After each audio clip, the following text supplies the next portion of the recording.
Hello बच्चों, नमस्कार। आप लोग देख रहे हैं यूट्यूब चैनल MCI और मैं हूं विकास त्रिपाठी। बच्चों, पिछले वीडियो में हम लोगों ने कक्षा 10 विषय गणित चैप्टर नंबर 2 बहुपद से संबंधित कुछ परिभाषाएं तथा कुछ सूत्रों को पढ़ा था। आज हम पढ़ेंगे बहुपद का आलेख खींचना, यानी किसी बहुपद का आलेख हम कैसे खींचते हैं और इसके बाद एक्सरसाइज देखेंगे। बच्चों, हमने एक छोटा सा बहुपद ले लिया x-2। हमें इस बहुपद का आलेख खींचना है, तो कैसे खींचेंगे सुने ध्यान से। सबसे पहले तो हमें जिस बहुपद का आलेख खींचना हो उस बहुपद को हम y बराबर लिखते हैं, y बराबर x-2। जिस बहुपद का आलेख खींचना हो उसे y बराबर लिख लीजिए। अब ये एक समीकरण बन गया, इसको डाल दिया समीकरण नंबर 1। अब इसमें हम x के भिन्न भिन्न मान रख करके y के भिन्न भिन्न मान प्राप्त करते हैं और x तथा y के मानों से एक सारणी प्राप्त करते हैं। जैसे हमने यहां पर एक सारणी बना ली, एक सारणी तैयार हो गई। सारणी में हमने कई कॉलम बना लिए इस प्रकार से। यहां पर हमने लिख दिया बिंदु, माने यहां इसके सामने हम बिंदुओं के नाम लिखेंगे। यहां हम x के मान लिखेंगे और यहां y के मान। चलिए, हमने सबसे पहले इस समीकरण फर्स्ट में x का कोई मान रखा। समीकरण फर्स्ट में हमने x बराबर 4 रख लिया। कुछ भी रख सकते हैं रखने पर, बस इतना याद रहे हम x के ऐसे मान रखते हैं जिससे कि y का मान हमें भिन्नात्मक प्राप्त ना हो, क्योंकि भिन्नात्मक मान प्राप्त होने से हमें उसको ग्राफ पर दर्शाना थोड़ा कठिन लगेगा। इसलिए हम पूर्णांक मान प्राप्त हो ऐसे ही मान रखेंगे। तो चलिए, y बराबर x है, हमें x की 4 रखना है और -2 घटाने पर क्या प्राप्त होगा 2। यानी जब हमने समीकरण में x का मान 4 रखा तो y का मान क्या प्राप्त हुआ 2। तो हम यहां बिंदु के नाम क्रम से लिख दें, a फिर b फिर c, आगे होता तो d क्रम से चलते। अब जो हमने x का मान 4 रखा तो यहां x की वैल्यू 4 आ गई, x का मान 4 आ गया। तब हमें y का मान 2 प्राप्त हुआ, तो इसी के नीचे y का मान 2 प्राप्त हुआ। अब हम x के और भी मान यहां रखेंगे। याद रहे, x के मानों को हम या तो आरोही क्रम में लिखें या अवरोही क्रम में। चलिए, हम अवरोही क्रम में लिखते हैं। हमने x का मान 4 रखा है। अब हम x बराबर रख लेते हैं समीकरण फर्स्ट में x बराबर 1 रखने पर। हमने x बराबर 1 रख लिया। तो अब समीकरण फर्स्ट तो यह है y बराबर x की जगह में 1 रखना है और माइनस का 2 है, ये हो गया -1। तो हमने x का मान क्या रखा 1, तो x की वैल्यू यहां पे 1 आ गई। तब हमें y का मान कितना मिला -1, तो y का मान यहां पे -1 आ गया। अब हम फिर से समीकरण फर्स्ट में x बराबर -1 रख लेते हैं, -2 रख लो। 2 रखने पर तो यहां पर y बराबर x है, इसका मान -2 और -2 पहले से है यहां पे, -2 बराबर हो गया -4। यानी हमने x का मान -2 रखा तो y का मान हमें -4 प्राप्त हुआ। बच्चों, अगर ये बहुपद रैखिक बहुपद है, क्योंकि अभी दिख रहा आपको रैखिक है, तो हमें 3 बिंदु पर्याप्त हो जाते हैं। आलेख बनाने के लिए 3 बिंदु पर्याप्त हो जाते हैं। अगर यह बहुपद द्विघात, त्रिघात या बड़ी घात का होता तो 7, 8 या 6 बिंदु रखने की आवश्यकता, प्राप्त करने की आवश्यकता होती है। फिलहाल में ये बहुपद हमने छोटा सा ही लिया था, रैखिक लिया था, तो इसमें 3 बिंदु पर्याप्त हो जाते हैं। चलिए अब इसको आलेख पर दर्शाते हैं। पहला बिंदु ए जो है इसके निर्देशांक आ रहे हैं 4,2।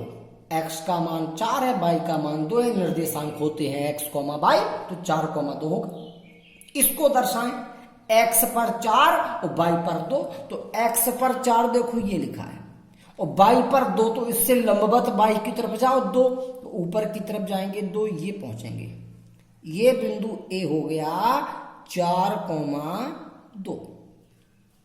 अब जो दूसरा बिंदु बी है ये 1,-1, x पर 1, y पर ऋण दिशा में 1, x अक्ष ये है, इस पर 1 ये पहुंचे, y पर ऋण 1, y है ऋण 1 ये है, तो यहां से y की तरफ आए ऋण दिशा में ये आ गए। ये बिंदु बी है 1,-1। और तीसरा बिंदु जो सी है वो -2,-4, x पर -2, तो इस x अक्ष पर देखो -2 ये है, और y पर -4, नीचे की ओर -4 ये है। इन दोनों की सीध मिलाएंगे तो ये बनेगा बिंदु सी -2, -4। बच्चों इन बिंदुओं को मिलाते हुए हाथ से, पटरी से नहीं मिलाना होता है, इनको हाथ से सीधे मिलाना होता है। ये जो आपको चित्र दिख रहा है, ये रेखा दिख रही है, यही इस बहुपद का आलेख है। x-2 का ये आलेख बन चुका है। बच्चों इसी प्रकार से हम किसी भी बहुपद का आलेख खींच सकते हैं। ये प्रक्रिया आलेख खींचने की है। बस ध्यान रहे, अगर रैखिक बहुपद है तो फिर हम 3 बिंदु लेंगे, बस पर्याप्त है। अगर रैखिक नहीं है तो कम से कम 6, 7 या 8 बिंदु तक हमें लेने होते हैं, तब उसका आलेख सही बन पाता है। अब बच्चों हम देखेंगे एक्सरसाइज 2.1। चलिए देखते बच्चों एक्सरसाइज। लिखा है किसी बहुपद px के लिए y बराबर px का ग्राफ नीचे आकृति 2.10 में दिया है। प्रत्येक स्थिति में px के शून्यकों की संख्या ज्ञात कीजिए। यानी जो आकृतियां बनी हैं ये बहुपद y बराबर px के आलेख हैं। हमें इसमें शून्यकों की संख्या बतानी है। तो बच्चों ध्यान देंगे, किसी बहुपद का आलेख x अक्ष को, ये जो क्षैतिज रेखा दिख रही है x अक्ष होता है, ये लंबवत रेखा ये y अक्ष होता है। तो किसी बहुपद का आलेख x अक्ष को जितने बिंदुओं पर प्रतिच्छेद करता है अर्थात काटता है, उस बहुपद के शून्यकों की संख्या भी उतनी ही होती है। जैसे किसी बहुपद का आलेख x अक्ष को 4 बिंदुओं पर काट रहा है तो उस बहुपद के शून्यकों की संख्या भी 4 होगी। अब बच्चों हम 6 चित्र हैं, पूरे 6 के 6 चित्रों में बहुपद के शून्यकों की संख्या बड़ी आसानी से बता सकते हैं। जैसे बात करें हम इस पहले की, पहले चित्र में ये जो आलेख है बहुपद का, ये x अक्ष को कितने बिंदुओं पर काट रहा है? x अक्ष को काट ही नहीं रहा। तो इस बहुपद के जो आलेख है, जिस बहुपद का ये आलेख है, उस बहुपद के शून्यकों की संख्या 0, माने कोई शून्यक ही नहीं होगा। अब लिखेंगे कैसे?